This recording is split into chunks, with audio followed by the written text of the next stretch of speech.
Blacksburg has issued a severe thunderstorm warning for southern Yadkin County in northwestern North Carolina until 9 p.m. At 8 p.m., a severe thunderstorm was located over Buck Shoals, or 9 miles west of Yadkinville, moving at 15 miles per hour. Hazard, 60 miles per hour wind gusts. Source, radar indicated. Impact, expect damage to roofs, siding, and trees. Locations impacted include Yadkinville, Courtney, Buck Shoals, Brooks Crossroads, Shacktown, Enon, and Lone Hickory. Prepare immediately for damaging winds.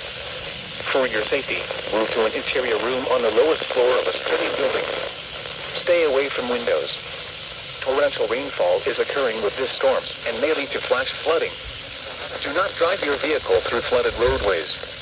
When it is safe to do so, please send your reports of hail of any size, as well as reports of any wind damage, including down trees or large limbs, to the National Weather Service by calling toll-free at 1-866-215-4324. Reports and pictures can also be shared on the National Weather Service Blacksburg Facebook page and on X.